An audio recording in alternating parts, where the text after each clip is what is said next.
Vamos a mezclar ahora el comunismo con el socialismo para disfrazarlo un poquito más. Y vamos a apelar al mundo o al populismo, a las masas, de que realmente es el mejor sistema porque es el que va a favorecer a los pobres. Después vemos a la China, que es comunista, capitalista.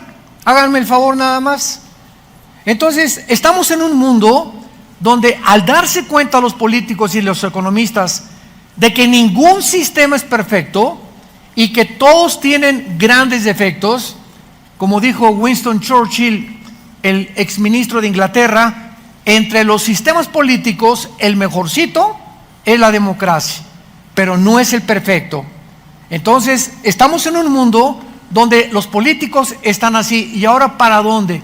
Los economistas, el movimiento religioso, los filósofos, por todos lados vemos a un mundo que ha llegado, así lo podíamos imaginarnos, hemos llegado como a una pared inmensa donde no nos vemos imposibilitados a pasar al otro lado.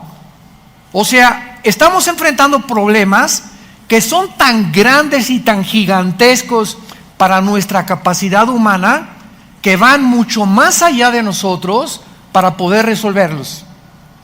Ahora, muy bien, cuando el mundo llega a este punto al que hemos llegado en el siglo XXI y donde nos damos cuenta que ahora la familia ya no es papá, mamá ni los hijos, nos hemos atrevido a redefinir y a desbaratar la familia tradicional de los últimos 6,000 años, damas y caballeros.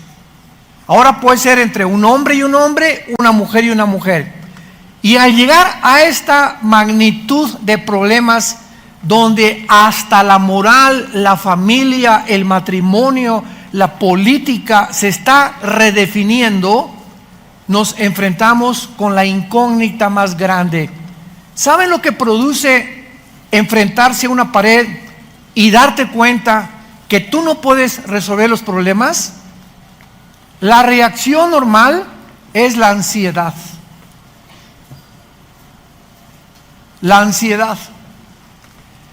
Vivimos un mundo, le venía platicando a mi esposa, donde vemos tantas caras que muchas veces las ves riéndose, pero en la mayor parte de la humanidad hay una ansiedad interna, una incertidumbre de qué va a pasar, que si se va a caer el peso, que si el petróleo en el Medio Oriente es una olla hirviendo, Europa desplomada económicamente, amenazas en Latinoamérica y América Latina de gobiernos, Estados Unidos, etcétera, etcétera.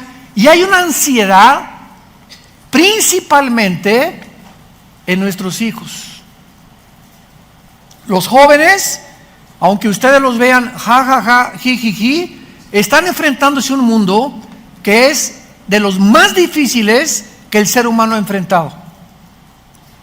Por ejemplo, para compararlo, yo vengo de una generación de los 60, 70, y en esa generación recuerdo que fue el descubrimiento de los Beatles, el conjunto inglés que se fueron a la India a buscar y a meditar peace and love, y allá hicieron unos pasonzotototes que ya sabrán, le metieron al hashish, comenzaron con la marihuana, regresaron John Lennon a Europa, y entonces, como eran los modelos de la juventud, en mi época todos fumamos marihuana, hasta yo.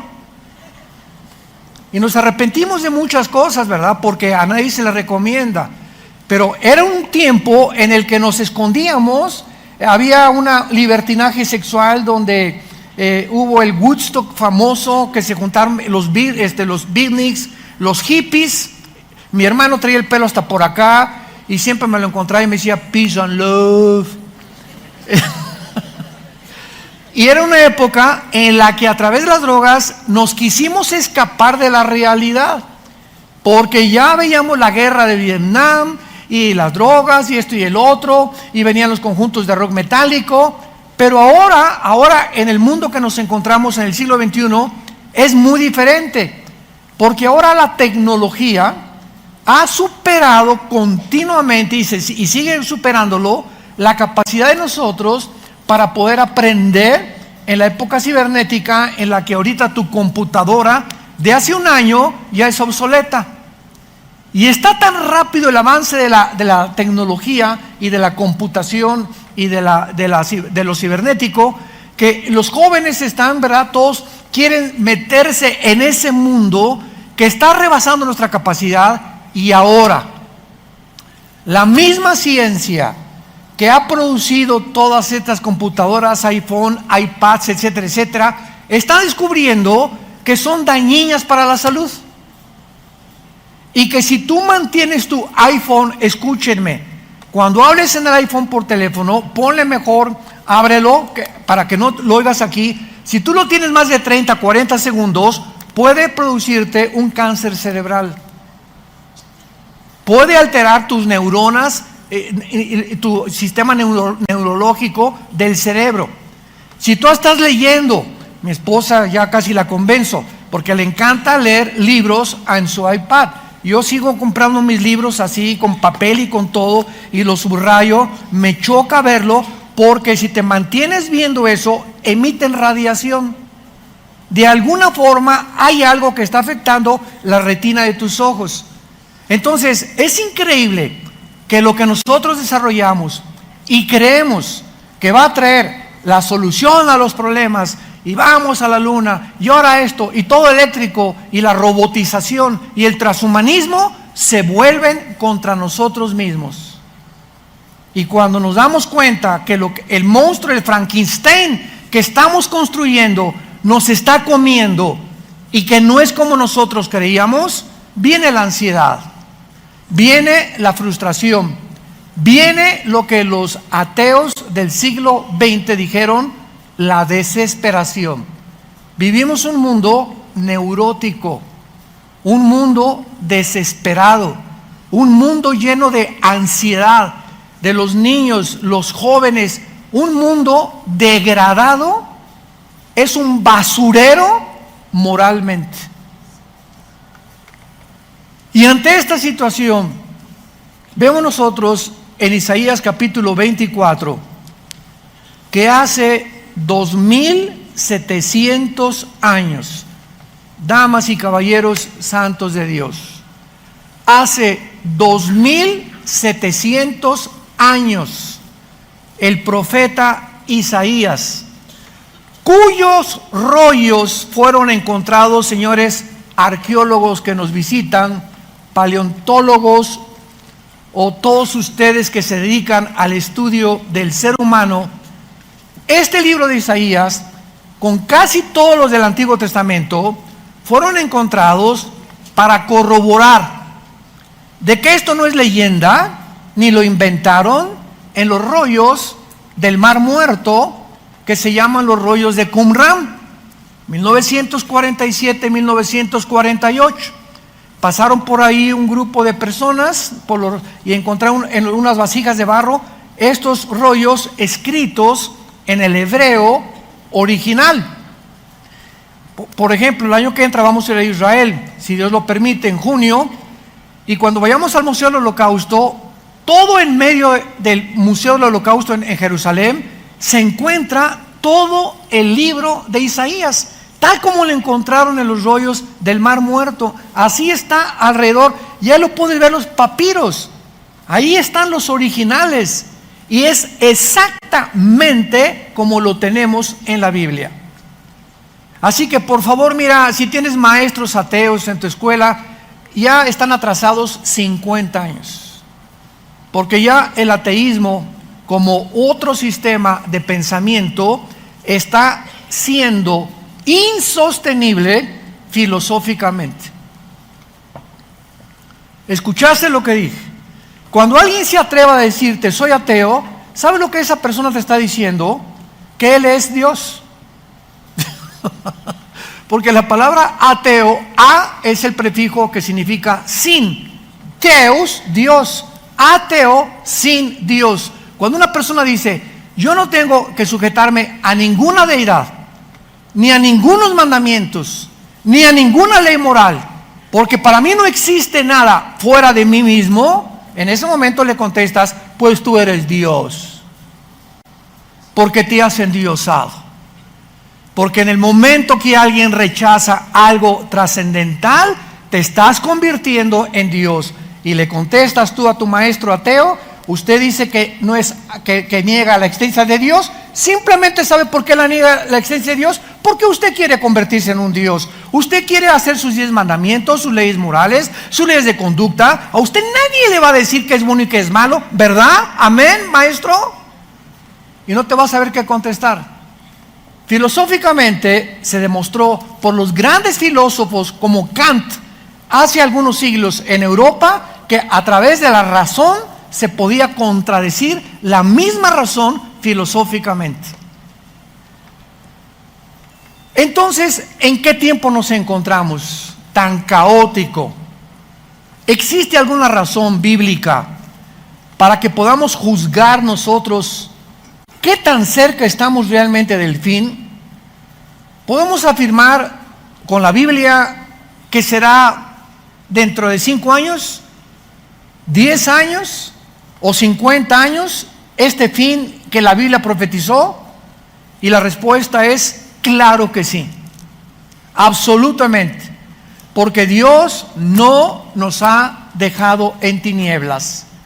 Esta es la razón por la cual continuamente el Nuevo Testamento nos dice: velad y orad, velad y orad, que cuando el Señor venga no te encuentre así. La parábola de las vírgenes, que 5 tenían aceite, 5 no tenían aceite, que es el Espíritu Santo. Vino el Señor y se quedaron, porque tenían la Biblia, pero sin el aceite, sin el Espíritu Santo. O sea, no eran salvas realmente. El último mensaje a la iglesia de la Odisea, Apocalipsis capítulo 3. He aquí estoy a la puerta y llamo. Una iglesia que se decía cristiana y no tenía Cristo. Virgen del Socorro.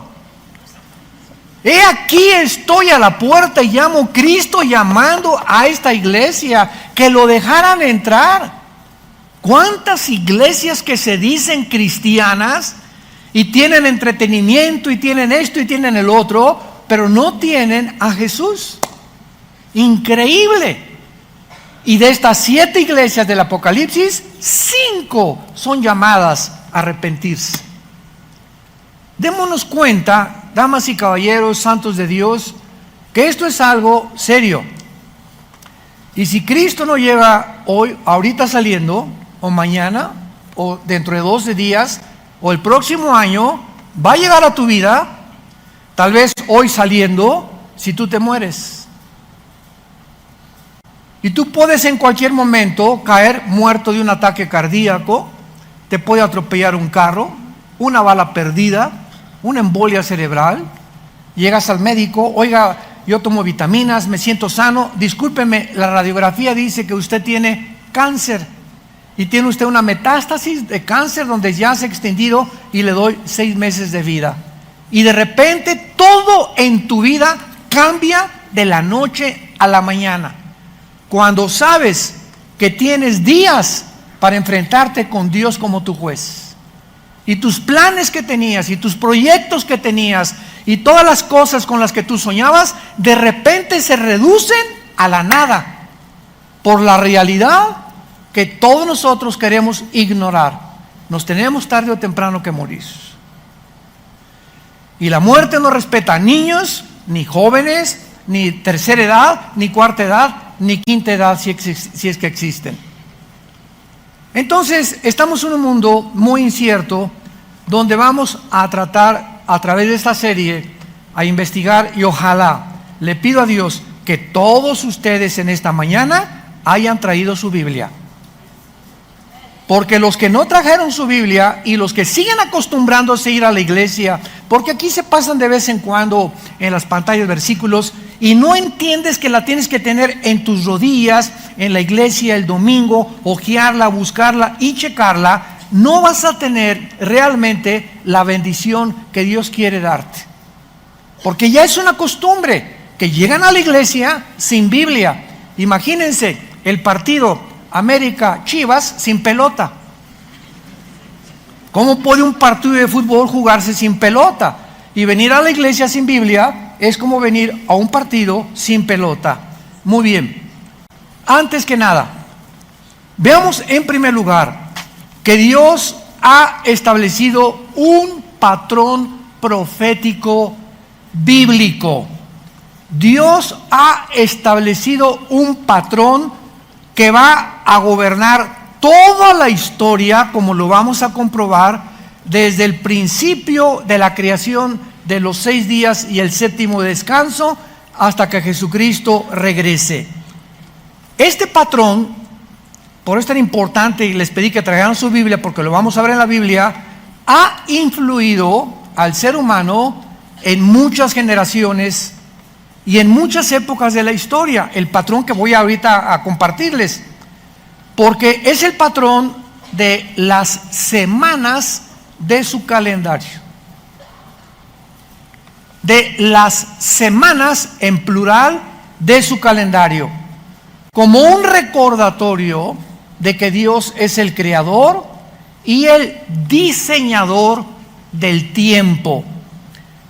Nos va la Biblia a revelar que Dios tiene un plan perfecto para el universo, un propósito específico, y está compuesto y basado en este patrón de los 6 días y el séptimo de descanso, que se convierte en Israel.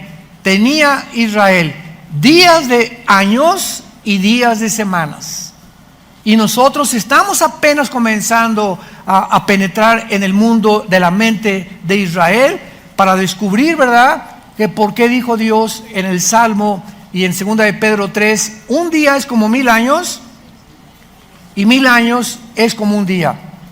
Veamos pues nosotros este patrón de Dios. Cuando Dios creó al mundo, lo creó en una semana, la semana de la creación. Vayamos a Génesis capítulo 2 y veamos nosotros que cuando la Biblia dice 3 días, 2 días, 5 días, 7 ángeles, 15 años de prueba, 40 años de prueba, nunca, jamás Dios nos da un número, nunca, al azar o por coincidencia, como cuando Cristo con la mujer samaritana se quedó 2 días, lo vamos a ver con los samaritanos. ¿Por qué 2 días se quedó con los samaritanos? ¿Por qué cuando le hablaron a Jesús, Juan 11, ha muerto Lázaro? Jesús esperó 2 días. Otra vez se vuelve a repetir, lo vamos a ver más adelante, pero siempre que vean ustedes días o números, tienen un simbolismo profético. Porque Dios no pone nada más porque 4 o 5, no. Cada cosa que Dios pone en la Biblia tiene un simbolismo y un significado más profundo de lo que nos podemos imaginar. Vemos nosotros pues que en el capítulo 2 del Génesis dice: fueron acabados los cielos y la tierra y todo el ejército de ellos. Cuando la Biblia menciona el ejército, está hablando de los serafines, querubines, los ángeles y los hijos de Dios. La familia espiritual que Dios tiene en el cielo y que muchos de ellos se rebelaron contra Él. Y que esos que se rebelaron contra Él, que se les llama los hijos de Dios, cuando Babel, se juntaron en Babel, Génesis 11, para decirle a Dios: no queremos poblar la tierra, desobedecer el mandamiento, dispersen y poblen la tierra. Dios confunde sus lenguajes y dice Deuteronomio 5 y Deuteronomio 32 del 8 al 9 que ahí de Babel hasta nuestros días Dios le entrega a los principados satánicos las naciones del mundo para gobernarlas. Y cuando llegamos a Daniel capítulo 10, ahí encontramos claramente que la Biblia nos revela que en los tiempos de Daniel, el principado de Grecia y el principado de Persia eran dos principados satánicos que controlaron el imperio griego y el imperio de los medos persas, el imperio de los romanos, de los babilonios, de los asirios, de los egipcios. Dios entrega todo esto a los poderes del mal. Y al mismo tiempo que Dios entrega a las naciones, otro capítulo después, en el capítulo 12 del Génesis, Dios llama a Abraham. Y entonces dice Dios, voy a hacer una nación para mí. Todas las naciones están infiltradas de dioses paganos, de idolatría, de hechicería, de brujería, como tú le quieras llamar. Voy a formar una nación que pueda, en medio de todas las naciones, dar testimonio de que yo existo, de que yo soy el único Dios verdadero. Y por eso Dios escogió a Israel. Y entonces pasa el tiempo y esta nación que Dios escoge para él se pervierte también. Y se van tras los dioses Astaret, ¿verdad? Y Artemisa, Moloch, y a todos los dioses babilonios, a los dioses filisteos, etcétera, etcétera. Y entonces Dios le dice a Israel, me divorcio de ustedes. Así acabó Dios divorciado de Israel. Y ahí te ves, nos vemos al ratito. E introdujo Dios en su plan a nosotros la iglesia. Y en el día de Pentecostés, ¿por qué creen ustedes que el fenómeno fueron las lenguas? Casi la mayor parte de los cristianos se han ido con la finta, ¿verdad? Que las lenguas y que esto y que el otro, sin darse cuenta que las lenguas era una señal profética de que en ese momento Dios oían en su idioma, porque eran lenguajes, es la palabra glosa en el griego, que es un lenguaje conocido, no es una jeringosa como la que oímos casi siempre, es un lenguaje conocido que tiene que haber una interpretación de acuerdo a la Biblia para que sea genuino realmente. Y en ese momento el idioma hebreo iba a las naciones y en su idioma judío escuchaban el evangelio. Lo que confundió en la Torre de Babel, Dios lanzaba una campaña ahora para la conquista de las naciones y nos mandaba a nosotros, a esas naciones entregadas al paganismo y a los dioses, ser predicadas y conquistadas por el mensaje del evangelio. Id a Tlalnepantla, eso dice. Lleguen hasta Tlacomulco. Id al mundo. Comiencen en Jerusalén, Samaria y hasta el último de la tierra. Porque todas las naciones fuera de Israel estaban entregadas al paganismo. Ahorita Israel está guardadita para que cuando venga la tribulación, ahí Dios va a tratar con ellos. Pero les estoy dando un panorama general para que vean ustedes que Dios tiene un plan en la historia. Que nada de lo que sucede es accidental. Que nada es coincidencial. Hay un plan determinado de su anticipado consejo y preconocimiento para que las cosas suceden como Él mismo lo estableció. Entonces la Biblia nos revela que este ejército que Dios tiene y que menciona en el capítulo 2, dice la Biblia, y acabó Dios en el día séptimo, Génesis 2:2, la obra que hizo y reposó. El día séptimo de toda la obra que hizo, y bendijo Dios el día primero. ¿Eso dice? ¿Ya ves por qué no traes Biblia? Y bendijo Dios el día séptimo. Vamos a ver el increíble significado detrás de esta bendición. Y lo santificó. No solamente lo bendijo, sino que también lo santificó, porque en él reposó de toda la obra que había hecho en la creación.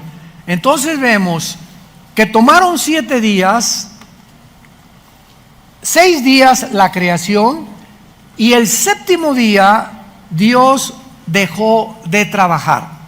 Cuando dice la Biblia que Dios reposó, no significa que estaba cansado, porque dice Isaías 40 que Dios no es como nosotros, que se cansa. Al contrario, le dará fuerza al débil y al que ya no las tiene. Dios nos levanta con fuerzas como las águilas. Significa que dejó de trabajar, o sea, dejó de crear, vaya. Todo ya estaba creado, ya Dios no tiene nada que crear. Dios no volvió a intervenir en la creación. ¿Hasta cuándo creen? Hasta que vino Jesús. El que está en Cristo, nueva criatura es. La palabra criatura es creación. Dios vuelve a crear a nosotros, la iglesia, como el cuerpo de su Hijo Jesucristo. Dios crea dentro de nosotros un nuevo espíritu. Somos una creación interna, el cristiano que ha recibido a Cristo, donde todas las cosas comienzan a ser nuevas, lo que comienzas a ver, lo que comienzas a comprender, lo que comienzas a oír, tus intereses por el mundo, la forma como tratas a tu esposa, cómo ves tus negocios, todo es una revolución, el nuevo nacimiento. Cosa que el mundo no entiende y, como hicimos en México, ni entenderán, como de un Teofilito. Porque las cosas secretas de Dios, el mundo no las puede comprender. Pero comprendamos lo siguiente. Dios crea entonces 6 días de creación y un día séptimo. Este patrón recorre toda la Biblia. A Israel, cuando funda Dios Israel con Abraham, Dios le da a Israel 6 días de trabajo por un día sabático para el descanso humano. Entonces, en los días de la creación, Dios cesa de trabajar. Y aparte ese día, el séptimo día, que era el sábado para Israel, y ahí Dios dice, este día es especial, y nos los da a nosotros esa semana. Y entonces, cuando Dios le da esa semana a Israel, vayamos rápidamente a Éxodo 16 y comprendamos la razón del sábado que Dios le da a Israel y las características o los secretos que se encuentran detrás de cada cosa que Dios hace en la Biblia. Esto es maravilloso. Y Éxodo 16, versículo 22 en adelante. En el sexto día recogerán doble porción de comida, 2 gomerés para cada uno. Y todos los príncipes de la congregación vinieron y se lo hicieron saber a Moisés.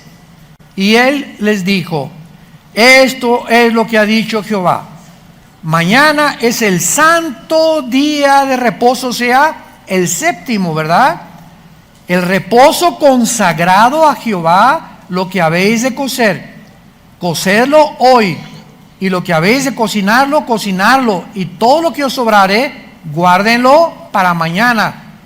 Ellos lo guardaron hasta la mañana según lo que Moisés había mandado, y no aguzanó ni hendió. Dios tenía tanto interés de que les taladrara el pensamiento a los judíos, de que ese día, el sábado, era tan importante para él, que cuando no tenían de comer, les mandó el maná. Y les dijo, ahí los probó Dios para ver si lo tenían bien taladrado y tenían sus convicciones profundas. Durante 6 días recoge el maná, recojan el maná. Las personas que recojan y digan, híjole, pero ¿nos alcanzará para mañana? ¿Y si se me pudre hoy? No. A ver, vieja, échale aquí, guárdalo aquí, unas bolsitas de plástico, unos doggy bags, y vamos a llevárnoslos aquí por si nos echa a perder. Los que amontonaban para el sábado, dudando que Dios no los iba a proveer, se les pudría y se les echaba a perder. ¿Cuál era la razón por la cual se les echaba a perder? Porque Dios, vamos a ver primero la salud. Nunca se han preguntado ustedes, señores ateos que nos ven por la televisión o si los hay aquí presentes, nunca se han preguntado ¿Quién inventó la semana de 7 días?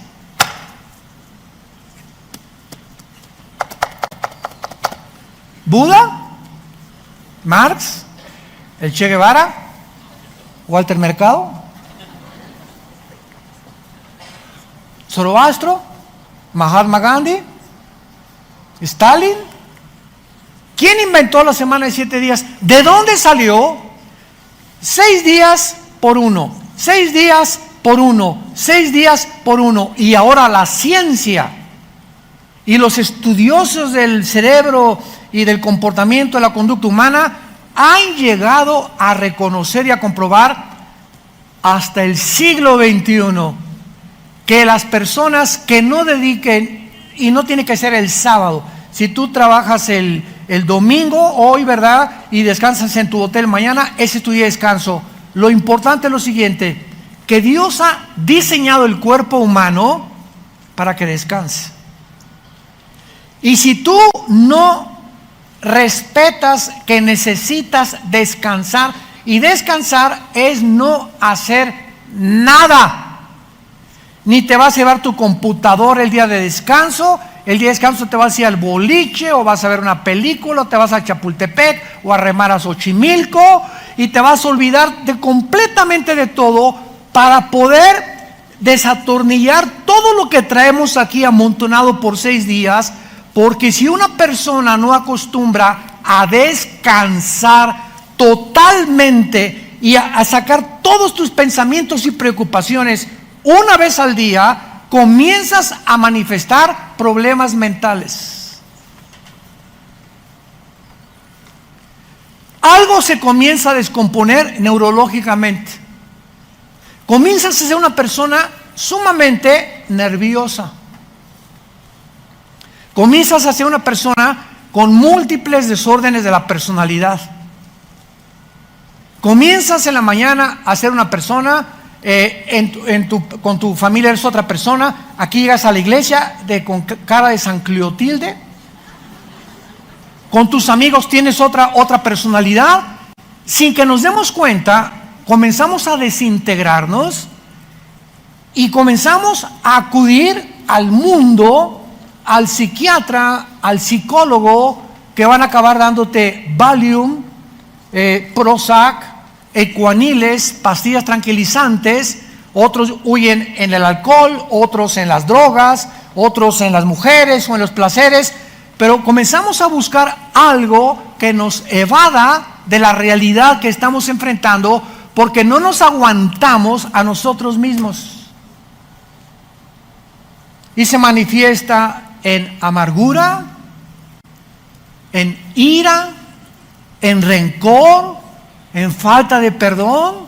Y ahí estás dentro, ahí traes un veneno entre ti que te está infectando, que ya no has perdonado a tu cuñada de hace 2 meses, o a tu ex esposo de hace 1 año, o a tus papás, o a tus hijos, etcétera, etcétera. Y todo eso comienza a autodestruirnos, a desintegrarnos sin que nos demos cuenta. Y todo se refleja aquí en la mente. Y eres una persona desesperada, inquieta, frustrada, sin paz. Y si no tienes paz, tú no puedes venir a Dios. Tú no puedes venir en ese estado a creer que Dios te va a hablar en la Biblia. Porque tenemos que venir a la Biblia tranquilos, fuera amargura, fuera todo lo que sea fuera, Señor, dependo completamente de ti. A mi hijo no lo voy a cambiar, a mi hija no la voy a cambiar. El matrimonio de mis hijos está mal, que se bañen, que se arreglen, los aconsejamos, pero los problemas externos de nuestro matrimonio, nunca permitas que entren a tu matrimonio, ni que descompongan la paz entre tú y tu esposa, entre tú y tu esposo. Yo les he dicho en los seminarios que tenemos allá en la Riviera a los matrimonios de nuestros hijos, oramos, pero nosotros no somos dioses para cambiarlos. Y les aconsejamos. Pero tú no puedes estar 3 meses, hermano, y mi hijo, y ya se quiere usar. Si quiere, bueno, que se divorcie y que recoja sus responsabilidades y las decisiones que él está tomando. No podemos ya pagar por los demás, entendámoslo. Ezequiel 18, los padres no son culpables de los pecados de los hijos, ni los hijos de los pecados de los padres. Necesitamos paz. Y necesitamos entregar toda nuestra ansiedad a la cruz. Padre, ahí está mi hijo. Yo no soy Dios, yo no voy a cambiar a mi hijo, no voy a cambiar a mi nuera, ni a mi yerno tampoco, no voy a cambiar a mi perro tampoco, que ladra y ladra todas las noches, no voy a cambiar no vamos a cambiar a nadie. Quisiéramos tener los hilos, ¿verdad? Y controlar las vidas de todos los demás. Y ese fue mi hijo, que se vaya. Ya Dios nos los entregó y oramos por ellos, y si les va mal, van a aprender a través de lo que les vaya mal, pero no podemos afectar la corta vida que Dios nos ha dado con problemas de los demás. Lo único que podemos orar es orar. Que México por aquí y por allá, no podemos cambiar al gobierno. Dios permite los gobiernos que tenemos. La única forma es orar por los gobernantes. Vamos a hacer un desfile en la calle, arriba la bandera, muere el gobierno. Eso los cristianos no lo podemos hacer.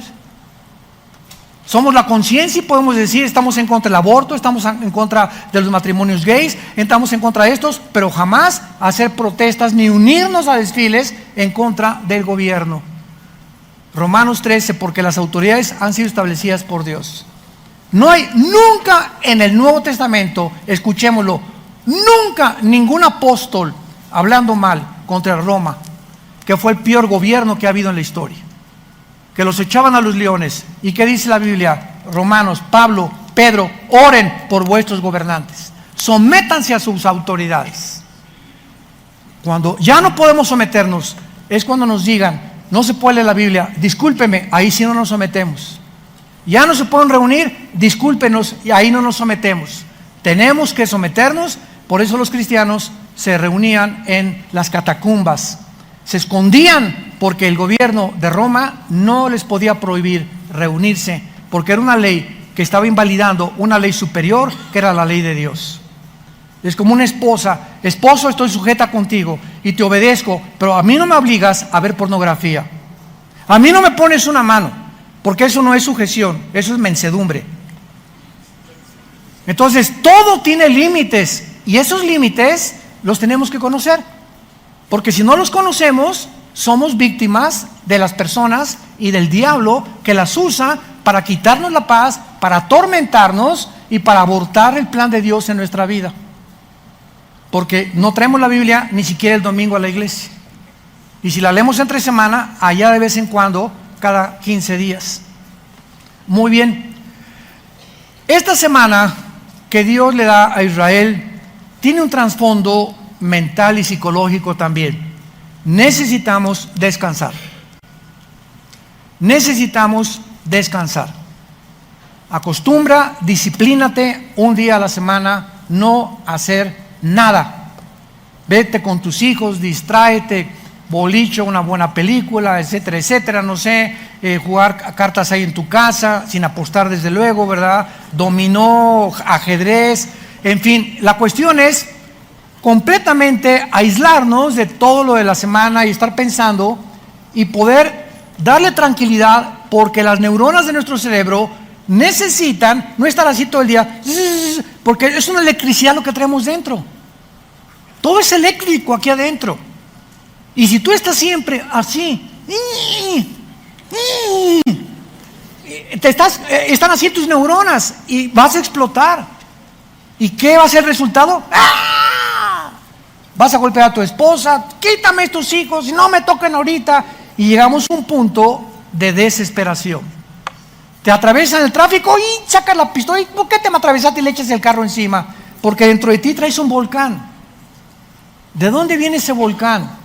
Que no has podido frenar tus emociones porque necesitas descanso. Qué increíble que pueda estar la raíz en esa falta de tranquilidad que no tienes, porque tú has creído que el trabajar, no, como los japoneses, noche y día, noche y día, noche y día, ese es un hombre de trabajo. Es un bruto, diría mi abuelita.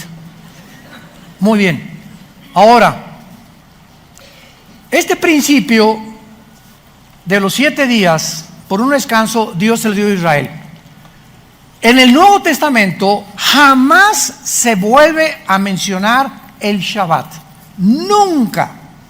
Se menciona en los evangelios que estaban bajo la ley, pero de los Hechos al Apocalipsis, Hechos capítulo 14, 1 Corintios capítulo 16, los apóstoles dejaron el sábado, el séptimo día, y ahora a la iglesia, Israel es una entidad y la iglesia es otra entidad. A Israel el séptimo día, a nosotros el primer día. ¿Qué es hoy? El domingo.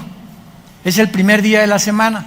Y vemos nosotros que los apóstoles comenzaron ya a reunirse, Hechos 14, 1 Corintios 16, el primer día de la semana. ¿Por qué? Porque Cristo resucita el primer día de la semana, inaugurando la época de la gracia. Y el Espíritu Santo viene en Pentecostés el domingo también, el primer día de la semana. Entonces vemos la diferencia nosotros en lo que significaba para Israel y en lo que significa para nosotros. Pero aquí hay algo extraordinario. Dios le da a Israel el patrón de la semana de años, que se llama el Shemitah, si lo quieres apuntar en el hebreo, o que es conocido también como el jubileo. En otras palabras, todos los esclavos, todos los siervos, y cuando hablamos de esclavos en la Biblia, por la mala interpretación y la mala comprensión que la gente tiene, es que la Biblia tenían esclavos. La palabra doulos, se escribe doulos en el original, no significa una persona que tienes para humillarla, como lo hicieron en Estados Unidos con los afroamericanos, ¿verdad? Que los latigueaban, y un esclavo, creemos nosotros que tú vas a hacer lo que yo quiera y tu esposa es mía, o lo que, etcétera, etcétera. Eso es la esclavitud completamente llevada al extremo. La palabra doulos significa sirvientes domésticos. Tenemos nosotros aquí en Toluca una muchacha que nos va a cocinar, es nuestra sirvienta doméstica, y la tratamos, se sienta a desayunar con nosotros también, la tratamos como un ser humano, tratamos de velar que esté bien, etcétera, etcétera. Hay choferes en Villanueva para el Mundo, hay secretarias. Todo aquel que presta un servicio es una persona que se le llama siervo, y el más grande de todos fue Jesucristo. El creador de los cielos baja al mundo a servirnos y a desbaratar el concepto que se tenía, que la persona que sirve entonces es mayor que los que le sirven. Y Jesús dice: no, el más grande es el que sirve que el que es servido. Y yo he venido para servirlos a ustedes, y el mayor entre ustedes es el que sirve a los demás. Nosotros los pastores, cuando buscamos personas a quienes darles responsabilidades, ¿saben qué buscamos? No buscamos nunca talentos. No, este hermano es esto y esta hermana es esto, por aquí, por allá. Buscamos entre ustedes quienes tienen el espíritu de servicio. Quienes vienen a cargar las sillas, a despolvar, a cargar esto, a colocar, a meterse en el staff, a hacer servicios en los baños que aparentemente no los haces tú porque eres Pirruration. El hermano Pirruris no se puede lastimar ni ensuciar las manos. ¿Qué se han creído que yo vengo? ¿Sabes una cosa? Jesús se hincó a lavarnos los pies. Se hincó a lavarnos los pies. El creador de todas las cosas. ¿Es suficiente ese ejemplo para que te sigas creyendo Pirruration? Muy bien. Vemos nosotros entonces en Éxodo capítulo 21, versículo en penúltimo lugar, 21:2. Si comprares siervo hebreo, 6 años servirá, mas al 7º saldrá libre de balde. Todo esclavo o todo sirviente o todo empleado doméstico nada más podía, no de por vida, solamente 6 años debía de trabajar. Y el amo le debería decir: Pancho, ya llevas 6 años conmigo, ahora eres libre para hacer lo que tú quieras. Si quieres seguir trabajando conmigo, lo puedes hacer, pero ya no tienes la obligación de servir en mi casa. Se llamaba el Shemita. Y a los 50 años, después de cada 49 años, el año 50 era un día en el que se dejaba ir a los esclavos y se perdonaban las deudas.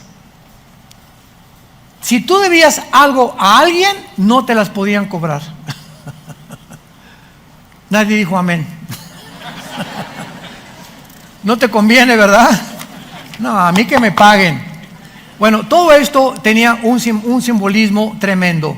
Ahora, es interesante que estos 6 días, que eran semanales, se convierten en 6,000 años. Porque estaba escondido dentro de la semana de creación, la semana de los años. Sígueme con cuidado. De Adán a Abraham, apúntalo, hubo 2,000 años. De Abraham a Cristo, 2,000 años. Ya llevamos 4,000 años. Y de Cristo a nuestros días, ¿cuántos llevamos? ¿Perdón? Ya casi 2,000 años. Ahora, muy bien, si el 7º año o los otros 1,000 años que siguen es el milenio, nos encontramos al final de los 6,000 años. ¿Cómo podemos? Aquí viene la cuestión, lo vamos a contestar en la otra conferencia. ¿Cómo podemos nosotros comprobar, corroborar cuántos años llevamos? Porque el calendario se cambió. El Papa Gregorio cambió el calendario de los judíos lunar de 360 días al calendario solar que nosotros tenemos de 365 días, minutos y segundos. Entonces, en este cambio de calendario, recordemos que en la Biblia los años son de 360 días y cada mes se contaba con la luna llena. Por eso el calendario judío comienza en Rosh Hashanah, que es en septiembre. El de nosotros, el 1 de enero, que es el calendario solar. Para los judíos, en marzo, abril, es el Nisan, el inicio de las fiestas, y la culminación en septiembre y octubre, que es el Rosh Hashanah, el Yom Kippur y el Sukkot, que son las últimas 3 fiestas que no se han cumplido, y que la que falta es el Rosh Hashanah, que es las trompetas, que es el rapto de la iglesia. Bye. Es interesante cuando comenzamos a poner así todas las piezas del rompecabezas, porque la Biblia es un rompecabezas, armamos el rompecabezas y todo tiene sentido, todo se aclara. Pero Dios no quiere aclararle a todos o a todas las personas. Dios quiere aclararles el panorama y darles tranquilidad y paz y seguridad y esperanza únicamente a los que siguen a Jesús. Nada más. Hermana, yo soy cristiano. Una cosa es ser cristiano y otra cosa es ser discípulo. Juan 8, 31 y 32. A los que ya habían creído, Jesús les dijo: si ustedes permanecen en mi palabra, serán mis discípulos. Entonces las iglesias están llenas de personas que se dicen cristianas, pero no es cierto que siguen a Jesús. ¿Qué es seguir a Jesús? Todos los días, de noche y de día, Josué. De noche y de día. De noche y de día. Medita, lee, memoriza, estudia este libro de la ley. Cuando yo vea que de día y de noche, Señor, a las 12 del día, o que de día y de noche, yo nada más en la noche, o que la canción, hombre. ¿Qué es la fe? Cree lo que la Biblia dice. ¿Y por qué no lo haces? ¿Tienes fe? También los demonios la tienen. Y te ganan porque tiemblan, pero no hacen la voluntad de Dios. La fe, si no tiene obras, no es fe. Y por eso se justifica no la salvación, sino se declara públicamente y ante los ángeles y ante Dios que tú crees esto porque lo estás practicando. Si tú dices creo y no vives lo que tú crees, te engañas a ti mismo. Cuando tú hagas esto, de día y de noche, todo lo que hagas prosperará. Te irá bien en todo lo que tú hagas, porque mi presencia, dice el Señor, irá contigo. Porque yo honro a los que me honran. Y es el tiempo en que estamos viviendo nosotros, que tenemos que despertar ya a la realidad de que el cristianismo que se está viviendo no es el cristianismo, es entretenimiento. Las iglesias ahora son discotecas para entrenar, hasta humo y luces y por acá y por allá, y mantener a la gente aquí, acá, y jamás pecado, ni arrepentimiento, ni que es la vida cristiana, ni la necesidad de seguir a Jesús. Simplemente un circo ataide.